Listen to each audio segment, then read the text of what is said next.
And welcome back to the Now Morning program. I think, Rokas, that's exactly what we needed this morning to lay into a discussion that we're going to be having that can be quite stressful for both children and parents alike. But I tend to want to focus more on the children because I think a lot of that pressure is put on them more than anything else.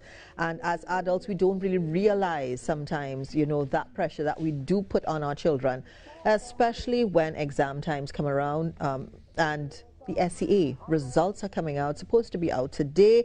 Good luck to everyone. You did a great job. Whatever may happen, continue on, press on.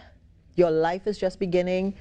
Don't give up and continue on. But we do have, speaking with Sule Joseph this morning, who is a counseling psychologist, child and family therapy. Let me say good morning to you as we are talking this morning. Hi and welcome.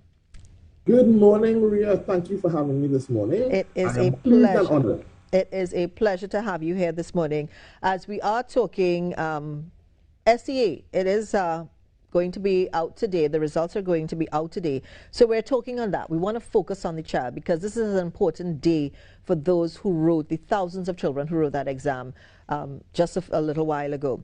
Now, you would think so. You would think it's important to them more than the parents, but now, it tends to be the opposite. I know. And, as we say, it is a stressful time for the child writing the essay. But how stressful is it really? How stressful really is essay on the child? But how do you measure that level of stress on a child? It would vary from child to child. Mm-hmm. We first have to realize and remember that children are human beings too. I think we do this thing as parents or as adults where we separate and we believe the issues that we go through, how we interpret and take on stress, because it's different, because we worry about paying mortgages and jobs and the disparity between those who have and who don't have, as you were just discussing. Those are the types of things that we stress about. And we don't necessarily feel that children have that level of stress, but we have to remember that stress would affect everybody differently, that children are people too, and the level of stress that they are experiencing, they will have very little context of experience of overcoming that stress to understand that even if things don't go well, there's another day. Something can happen tomorrow, please God, or next year you can rewrite. So to measure the stress will be difficult. I do think that it is it's one of the earliest, extreme, most stressful events for children that they probably will experience, especially given how much importance we put on the exam and the amount of pressure that is put on them by parents and by society. Mm-hmm. And as you talk about that, and we're talking about the child, what about the parent? Because, you say it tends to be more on the parent side. So how stressful is it on the parent now? Well, I'll ease the parents slightly by saying it's a trickle-on effect. And I do think that the society puts pressure on the parent, and the parent in turn puts pressure on the child.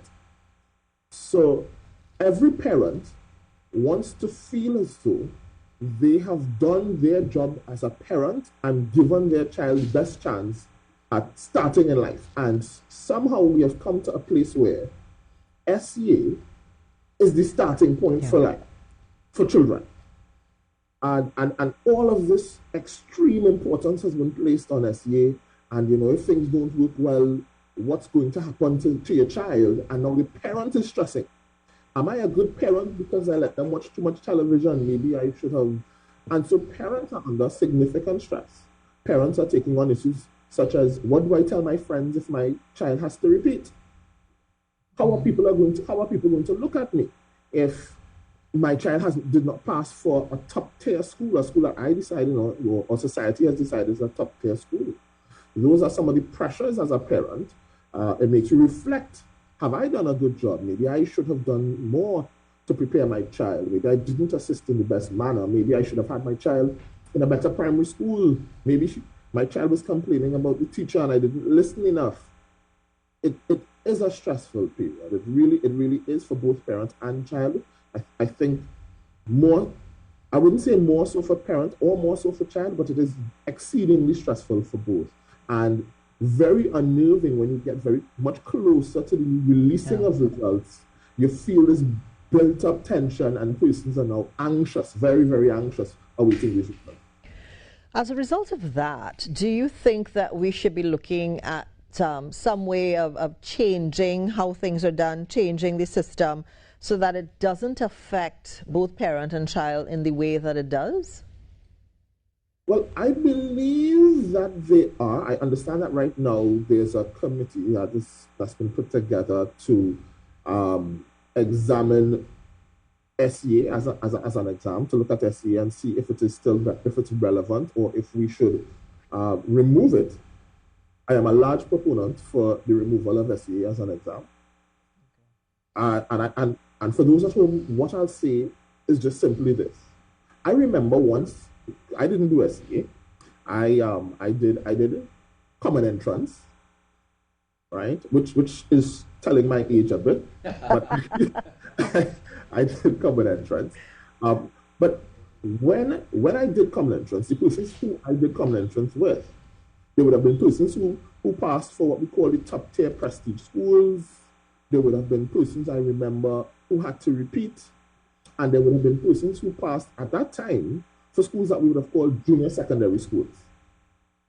And interesting enough, sometime later, thinking about it, meeting up with some of these persons that I would have gone to primary school with, it wasn't the end all and be all. I mean, persons would have gone to different types of schools. Some people still went on to do very, very well.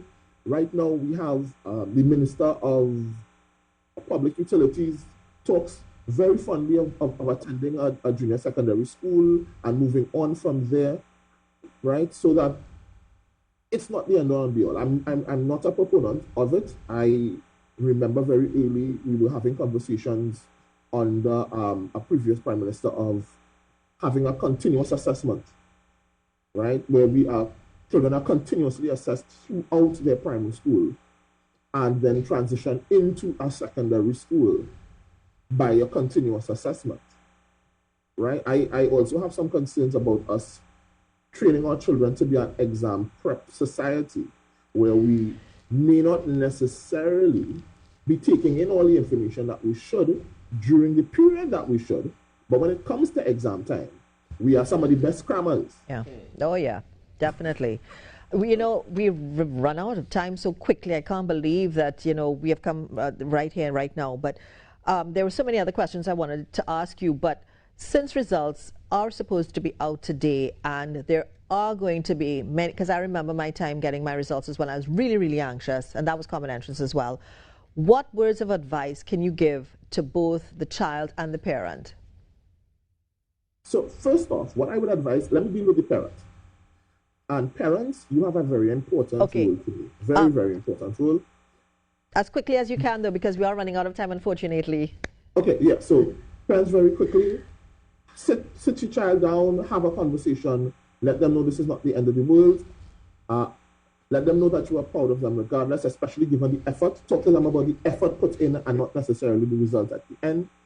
Let them know regardless of whatever the result is, we will deal with it and move together. So we want to reassure and provide words of optimism and strength and so on. For the children, I would definitely say this, guys, it's definitely not the end of the world regardless of whatever happens. It is just a continuation of a step. Mm-hmm. It's not, I know we like to put pressure and say this is the next big step of your life and so on. Yeah. Let's not think about it like that. It's just another step on another stage. And we continue taking them one step at a time. You get to where you want to get to. Thank you so much, Sule. Thank you very, very much. Sule Joseph, counseling psychologist, child and family therapy, telling you what you should do when those results come out later.